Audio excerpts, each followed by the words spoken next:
Hey guys, Shane here, so welcome to this long awaited Panther 126 video, and in this episode we're going to take a look at completing the weathering of our Panther.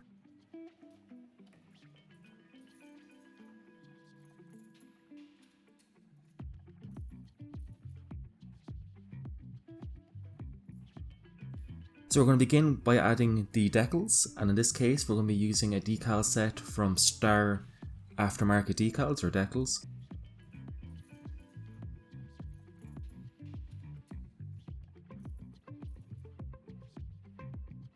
So to get the decals to set onto our vehicle and conform to the shapes, we're going to use some microsol, which is a decal softener. I use decal and decal interchangeably, so hopefully this will trigger everybody. So I'm just going to lay down our decal here onto a bed of decal softener, or microsol should I say, and then I'm just going to slowly start pressing the decal into the glossed surface of our turret here.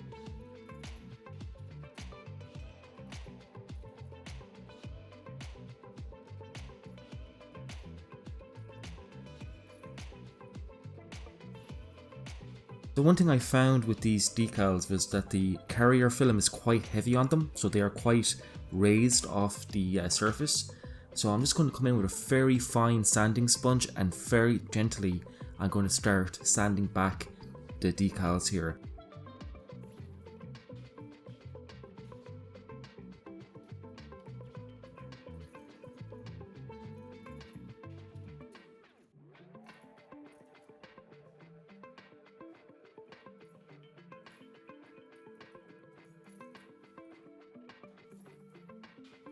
Once I'm happy with it, I'm just going to give it a coat of gloss varnish, and I'm just going to add a few wet layers of gloss on top of these decals just to try to remove that step by building up a few layers of gloss just to make it flush with the surface of the turret.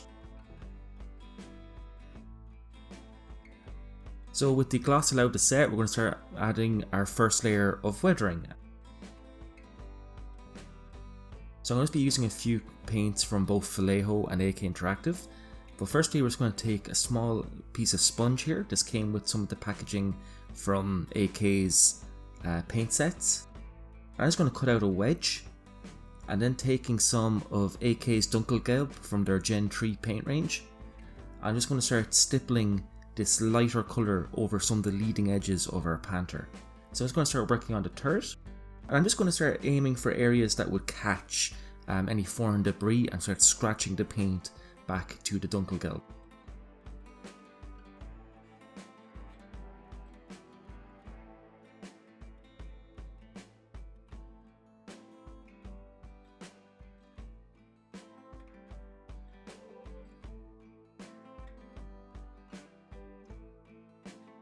Now I'm going to add a lot of chipping to our Panther here, as the real 126 basically rampaged through the streets of Krinkelt during the action and took a lot of damage, including having a building more or less drop on top of it, so a lot of the paint is going to get scratched.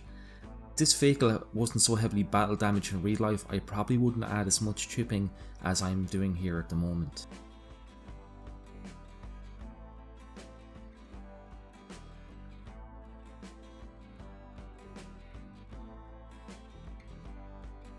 Also, if I go a little bit too much overboard with this chipping method, I can always actually just take some airbrush cleaner and remove any of this paint.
So this effect might look a little bit too stark, but we're going to be doing a lot of oil weathering on top of this, and this is going to help tone a lot of this back and just blend it all together.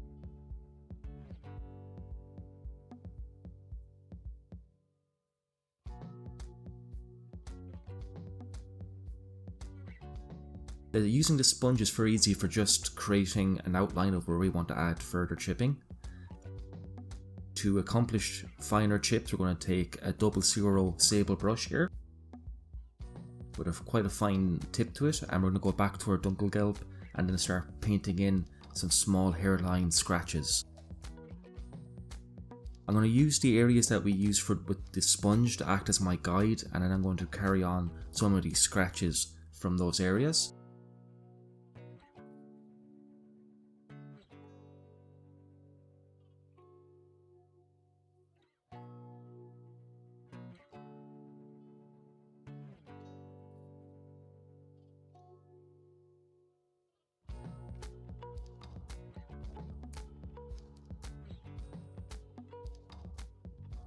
Now I'm just going to take a little bit of AK flat white and just mix it into our dunkelgelb, and this is just going to make a slightly lighter tone, and I'm going to focus this into areas that are predominantly dunkelgelb just to help it pop a little bit more.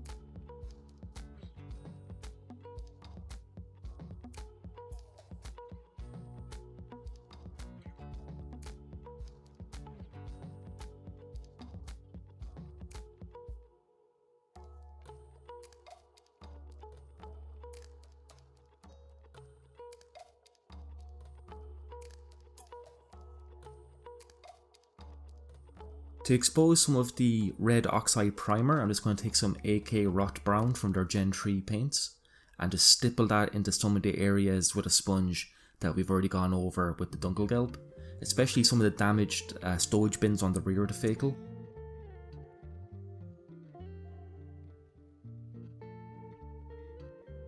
And here for the shell hit, I'm just going to take some Vallejo German Camo Black Brown and paint this into the actual area where the round has struck the glacis plate, and this is to simulate the actual bare steel itself.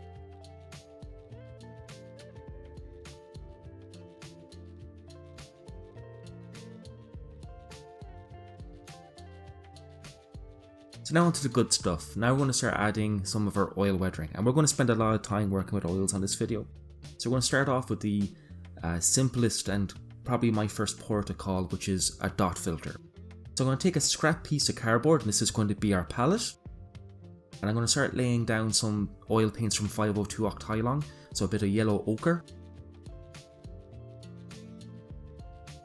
a little bit of olive green,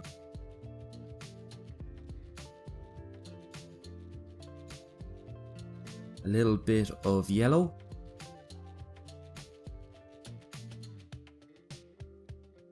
probably the handiest colour here, a bit of flat white or white, a little bit of earth or industrial earth, I can't remember which colour I was using here, they're both more or less the same, and a very handy colour, shadow brown. I'm going to leave this to sit on my palette for about an hour so it starts pulling the excess oil out of the paint.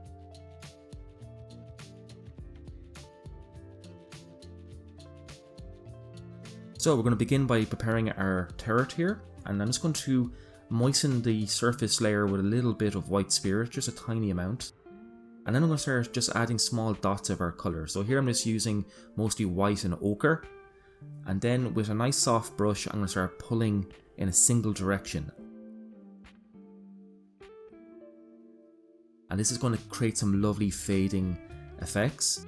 Then I'm going to take a nice dry soft bristle brush and gently just start blending that out.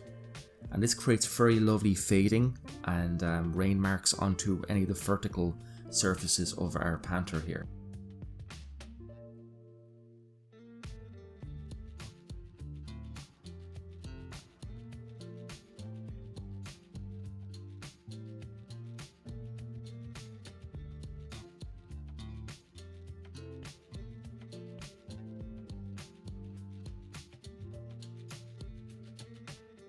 And again, I'm just slowly and gently pulling it back. And if you find that the oil paints don't want to pull in a single direction, If you just slightly moisten your brush with a tiny amount of artist's white spirit or enamel thinner, just a small amount, it will help pull these paints into nice streaking pattern, as you can see here. So again, I'm just working in small sections at a time, and I just do a little bit at a time, blend it back, and then see how I like it. If not, I'll come back and blend it back even more.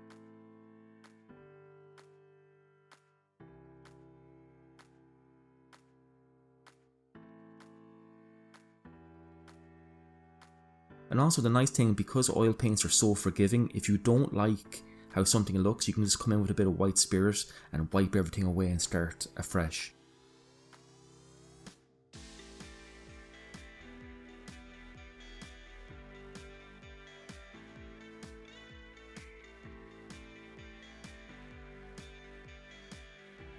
And you can see I'm just slowly blending everything back. I want these lines to be very faint.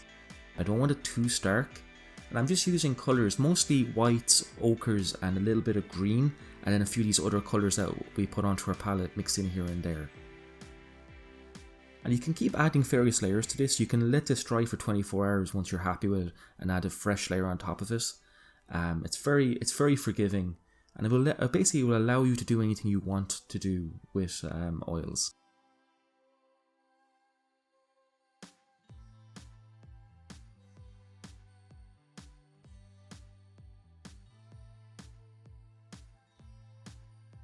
So I'm also blending back some of the hull sides here. I'm trying to stay away from the area that we've done the burnt effect in the previous episode, as we're going to be doing a different oil effect to create the scorch and soot marks from the area of the tank that's caught fire.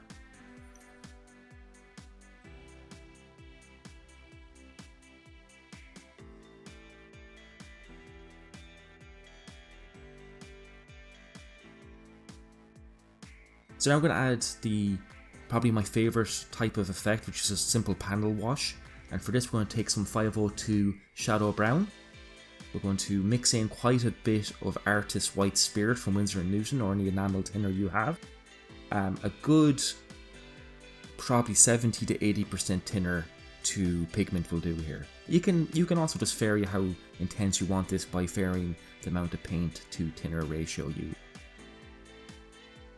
And I'm just going to start flowing this into any area that's got sunken detail, any panel lines, anything that has a step in it, so I can just help make details pop.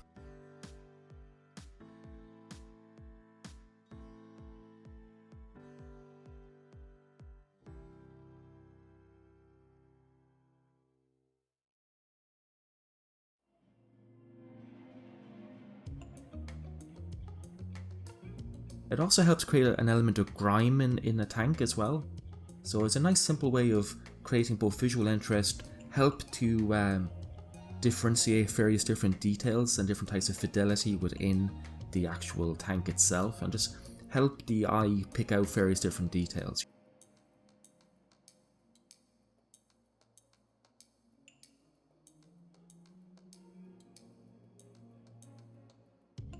And all I'm doing is I'm just basically preparing some of the edges with a little bit of white spirit just to help break the surface tension, and then just flow our wash into those areas.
So this is quite an involved step, just trying to pick out all these different details. However, I wanted to give you a good idea of just what goes into it, and also just how easy it is to apply to your own builds. It's a very simple technique, and again, just like the dot filter, it's immensely forgiving.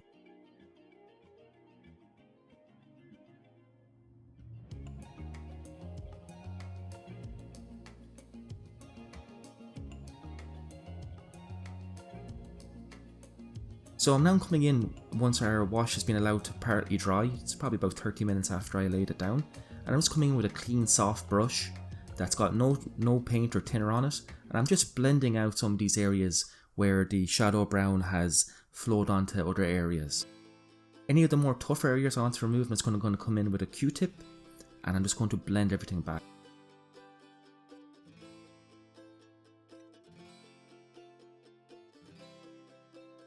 And this is the beautiful thing again about oil paints, and I'm going to keep harping on about this entire video, just how forgiving and how useful oil paints are for modelling. They are a beautiful thing to work with, and once you get your hands on a few sets, again, you can just get them from your art shop. You don't have to buy 502 octilong stuff. You can just buy some nice like Winsor & Newton artist oils and do exactly the same, and they will completely change up how you model and weather your tanks. So now we're moving on to some of our first detail painting, and for this we're going to start taking some German camo black brown, a little bit of German camo beige, and then a small bit of AK Dunkelgelb from their Gen 3 set. And we're going to start applying this to our tools. So for the steel and the iron tools, we're going to take some Vallejo German camo black brown, and I'm just going to carefully apply this with a nice fine tipped brush.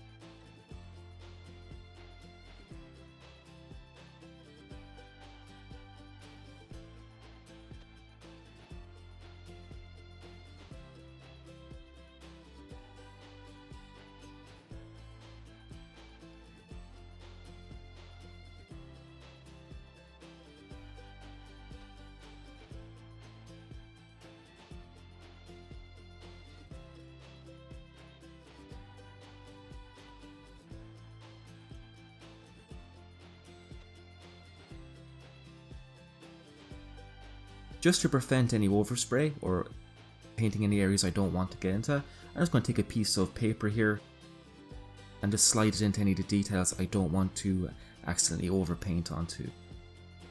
For the fire extinguisher, I'm just going to take some of our Vallejo German camo beige. Then for any of the wooden tool handles, I'm just going to take some model color Iraqi sand, and this is going to be our base color for any of these wooden areas.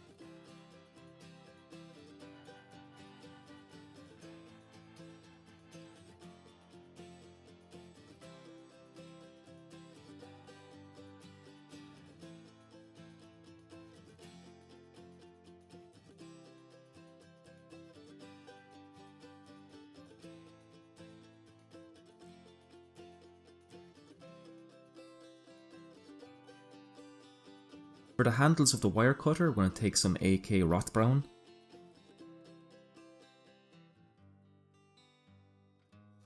So now I'm going to start adding some wood grain, and for this I'm just going to take a very simple technique. I'm just going to take some Artist's Burnt Umber oil paint.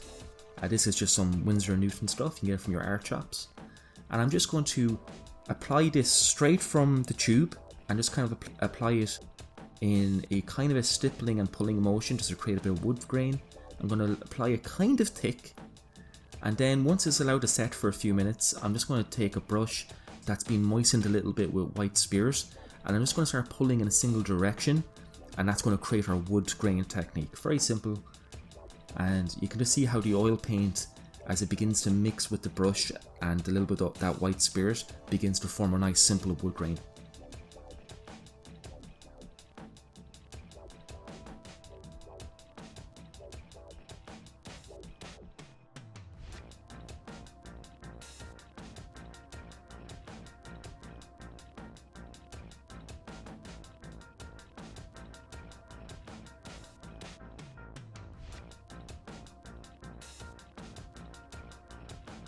So now to weather our metal tools a bit more, I'm just going to take some model color neutral grey. I'm going to thin it down with a few drops of flow improver.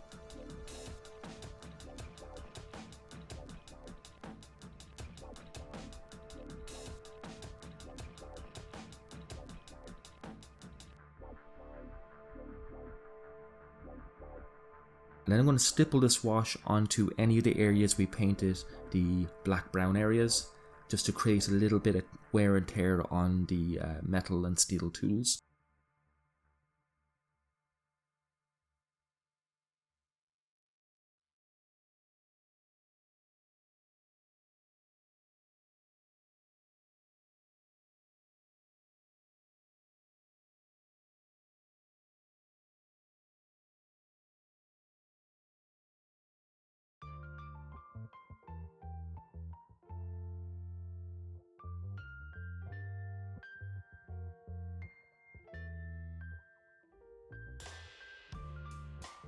So now moving on to the big part of this build, which is going to try to recreate the burnt effects for the shell hits. And so for this we're going to take 2 oil paints, some light rust and ochre from 502 Octilong. And we're going to mix these 2 different colours in different ratios to create different intensities of rust. And this is going to create the basis of the burnt effect on the area of the tank that's been burnt out. I'm just going to thin this out with a tiny amount of white spirit. And I'm going to take the fairly thinned down area first, and I'm going to create a very subtle rusty effect, and I'm just going to start stippling it in to the area that we've burnt out onto the vehicle.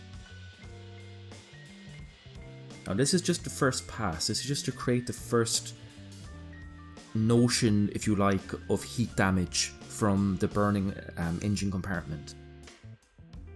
So I'm applying this in a slight stippling motion. I'm being careful to try to avoid creating any tide marks or pooling marks, so it'll totally undo the effect. So just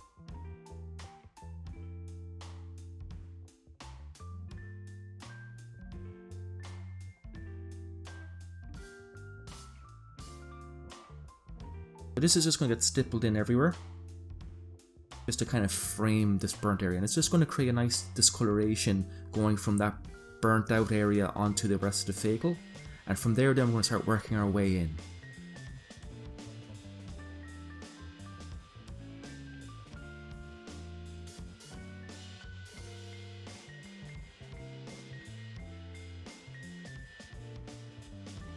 So now I'm going to start just taking our rust colour here, our light rust, and I just mixed a small amount of ochre into it, just to tone it back.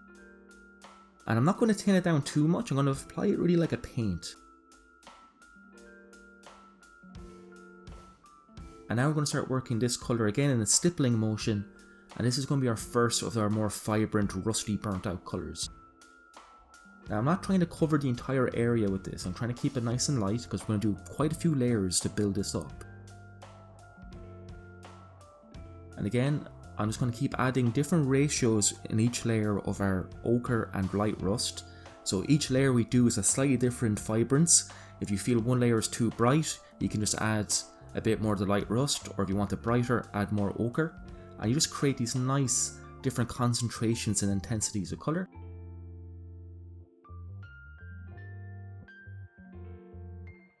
The reason why I'm stippling is I want to create a texture here to kind of create that the paint has been burnt back and the steel is a bit damaged from the heat exposure.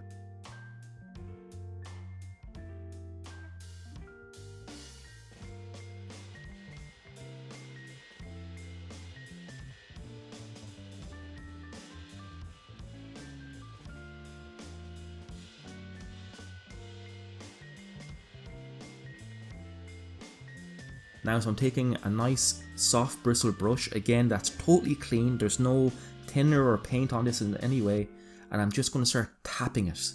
And this is going to start removing some of those very obvious brush strokes and just help take the severity out of our effect, kind of creating a more subtle and more natural, organic effect, if you like.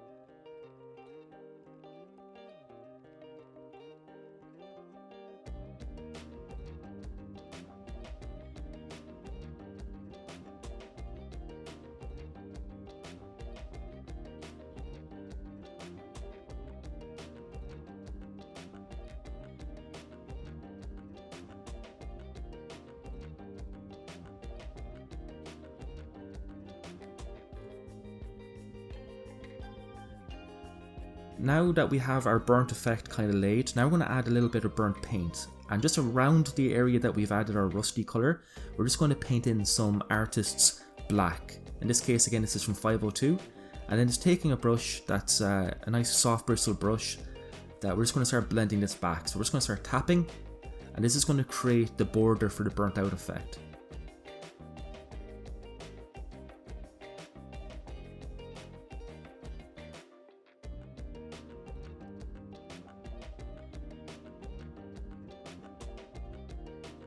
Now again, only use small amounts of paint here. It's very simple to overdo this. A lot of people, especially if you're not used to working with oils, it can be a very strong pigment. So just put down a small amount of oil paint for this effect.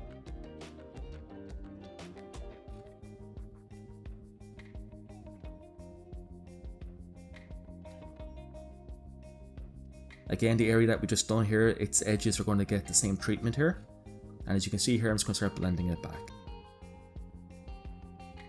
We want a nice seamless transition between the undamaged paint job and the scorched areas.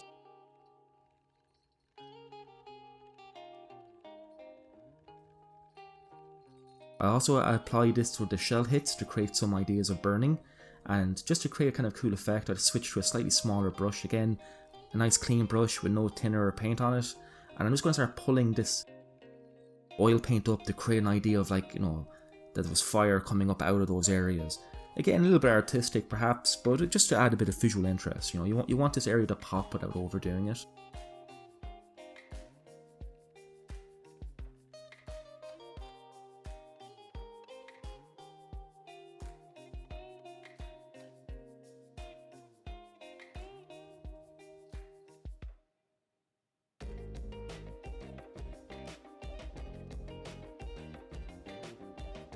So I'm just adding a little bit more soot here and a bit more scorching around some of the grills. The important thing to bear in mind is less is more. I'm also going to add some more of our scorching and burnt marks, again using some of our black oil paint around this glancing hit here on the front of the glazes plate, as well as adding a small amount that simulates soot on our exhaust, just painting in the very front of the exhaust and then blending it back again with a nice soft clean brush.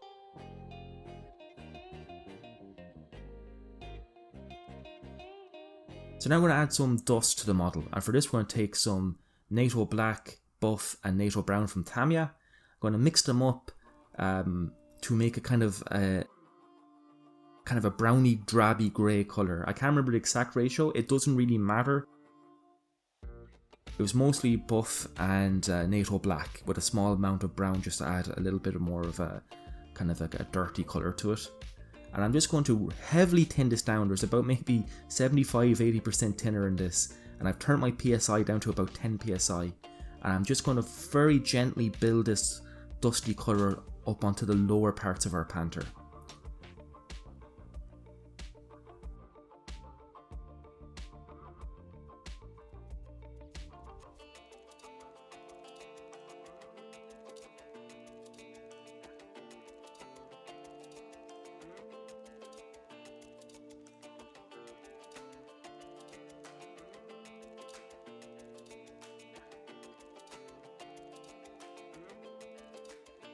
Also, the running gear gets the same treatment, just building up areas where I feel where dust would build up. Again, keeping this very thin down and very light.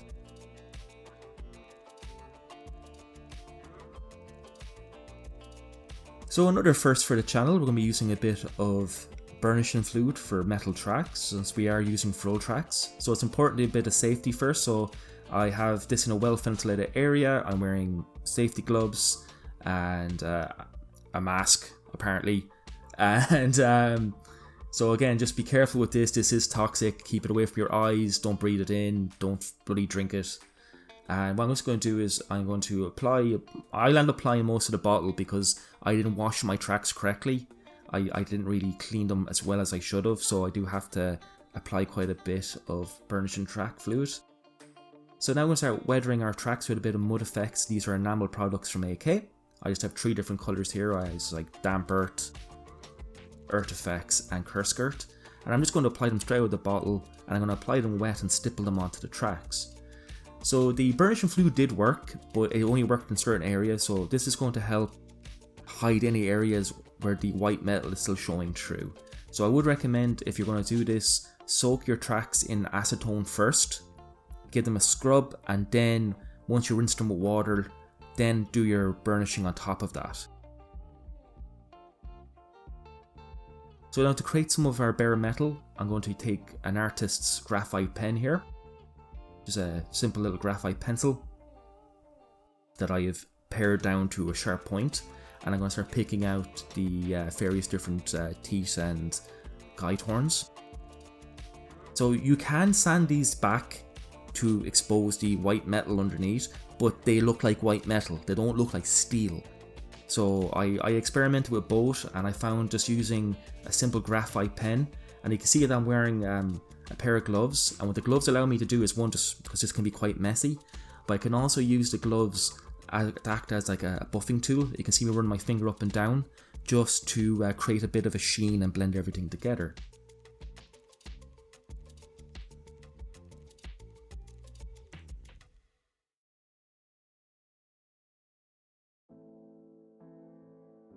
So once I'm happy with everything, I'm going to coat everything and seal it all with a varnish layer. And for this, I'm going to use some Vallejo Premium Matte Varnish. I'm going to tin it down with some of their airbrush thinner. And I'm going to apply this kind of heavy. I'm going to apply a couple of moderately heavy wet layers, just keeping the model moving. And partially because I just want to ensure that everything is well coated and locked in. But also I want to make sure that I've obliterated any of the step from those decals. Those decals kind of came back to nail me a little bit, so I was kind of a bit disappointed with the star decals for that, because they're normally very good. So I'm applying this kind of heavy onto the turret just to make sure that none of that step is visible even after we've sanded it. You can see me kind of building it up. I will come back and add about 2 more layers once these are dried.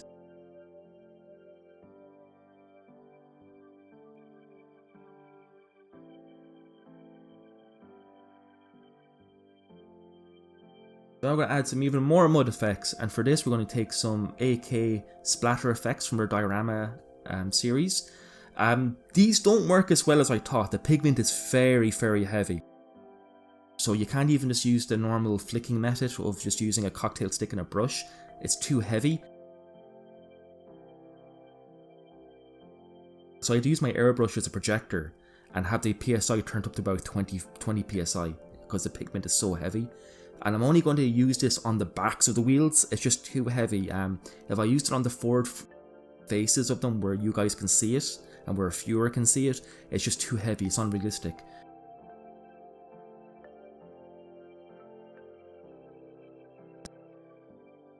A bit of mud texture to the tracks as well.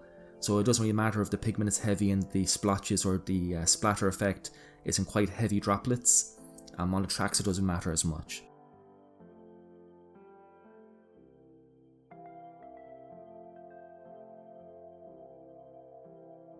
However, what they're very good for is this. So if you just take a small amount of the splatter effect, which is in this case it's earth effect, and since they're acrylic, I can paint them in and then take a brush that's been moistened in water, and then I can blend them back and kind of create some interesting dirt and mud effects that way.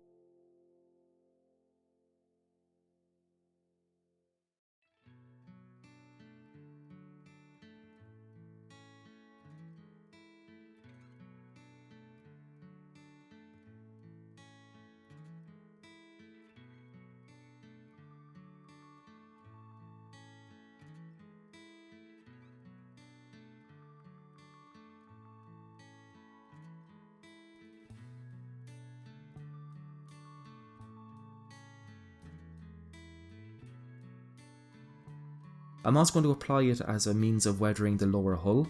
So I just paint it straight out of the bottle and just paint it down to the lower elements of the lower hull here.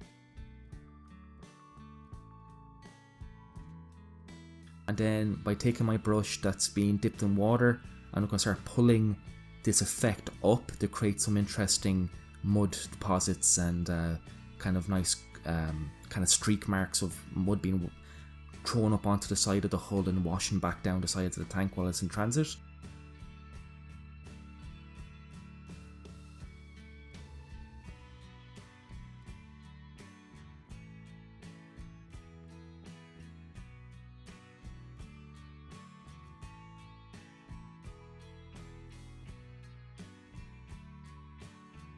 I wouldn't put it on things where it's very visible, because it's very easy for it to lose its sense of scale and come across very overscaled. But other than that, it's fine, to be fair. Like,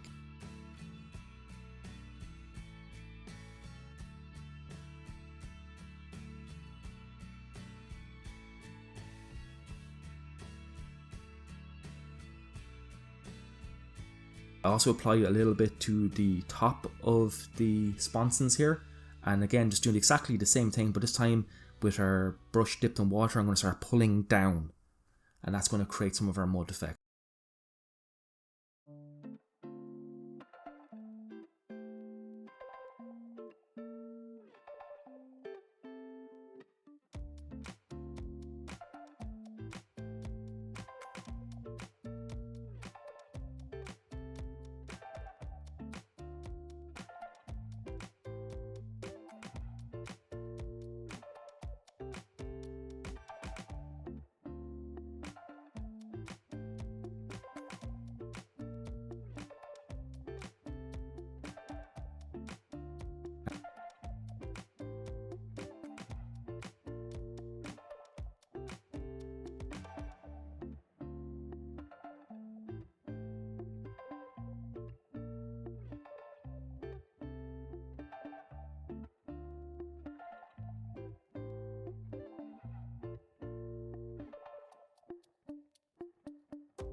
So now I want to add some more thicker mud, and for this I'm going to take some Fleho thick mud effects.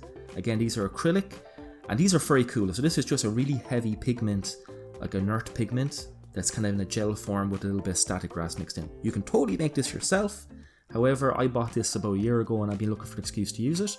And I'm just going to apply this with a cocktail stick into any areas I feel that mud will build up. And I just want to add a bit more of a volumetric mud effect, if you like. I want to build this up and create a little bit more of a 3D effect.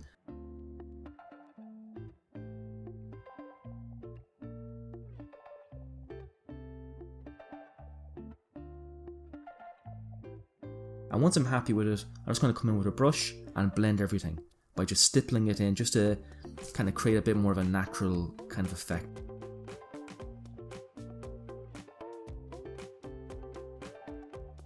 So now we're going back to our AK enamel effects here. I'm just taking the Earth and Kursk Earth effects, and I'm just going to apply them straight out of the bottle, and I'm just going to take a small amount of these effects, and as you can see here, I'm just going to start splattering these onto the front of our road wheel. So this is the face of the road wheels that we will be looking at. I find that these are far more in scale. They're not, the pigment is far finer, so they look a little bit more natural.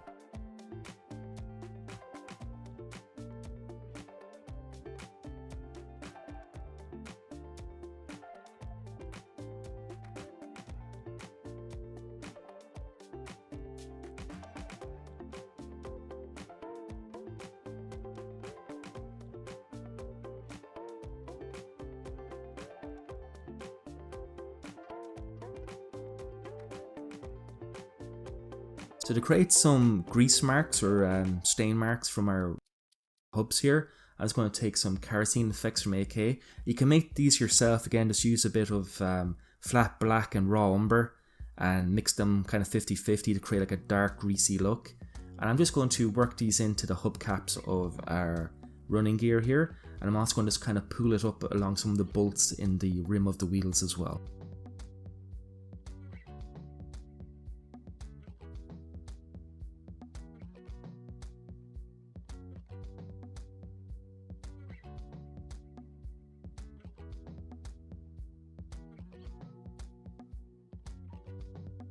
So now we're just going to start adding the final details to our Panther here. And so I'm just going to finally affix the turret.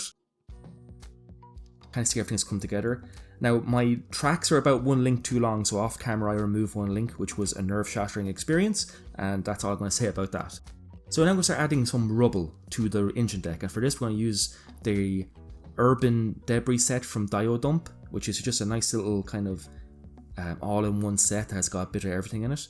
So the real 126, as it ploughed through the streets of Crinkilt, basically it hit the side of a building and that building collapsed onto its engine deck. So when you look at the real photographs, you can see a lot of rubble. So we're going to start slowly building up this rubble by using some of AK's gravel and sand fixer, and we're just going to start flowing this in to the rubble pile that we just laid down here. So it's better just to work in small sections and allow it to build up. This did take quite a bit of time.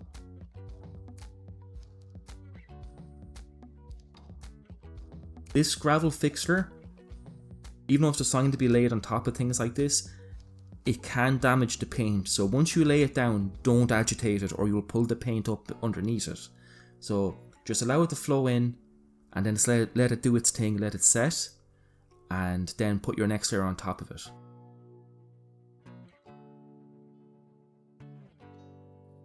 Also, you might find too that it leaves a bit of a glossy tide mark. Again, not a problem. Just hit that with, once everything's dried of course, just hit it with some matte varnish once you're finished and that'll get rid of that, no problem.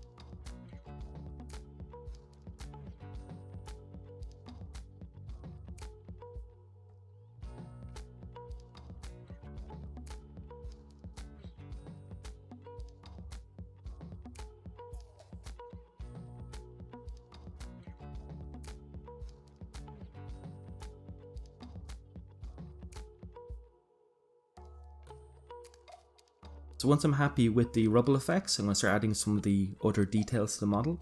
So I'm just going to add the spare tracks. So these are the leftovers from the full model tracks. And these have been weathered exactly the same. The only thing I haven't done is I haven't really hit them with the graphite pen, just because they hadn't really been used as such. So some of the areas I want to add a bit of scorching to. So this track, for example, I'm just going to come in and add some of the scorching effects that we've done, again using the exact same oil paints, just to imply that these have been damaged by the heat as well.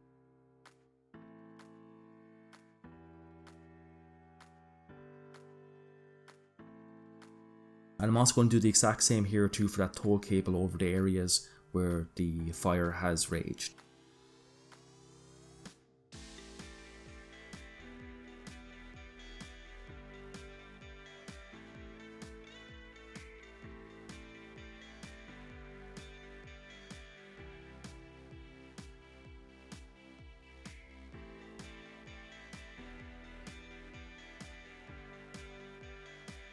So again, just adding that nice light rust oil paint on top of it, stipple it on, and then with a nice smooth bristle brush, I'm just going to tap that in and blend it in to the soot effect.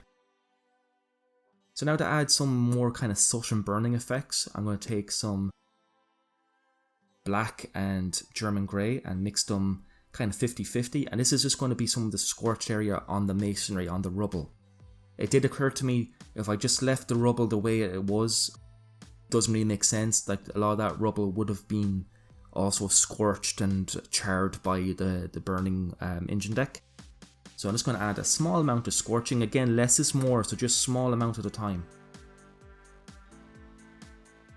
So now everything is happy. I'm just going to add a little bit of gloss varnish again, or not gloss varnish, a little bit of matte varnish should I say, just to lock everything in and get rid of any tide marks from the gravel fixer.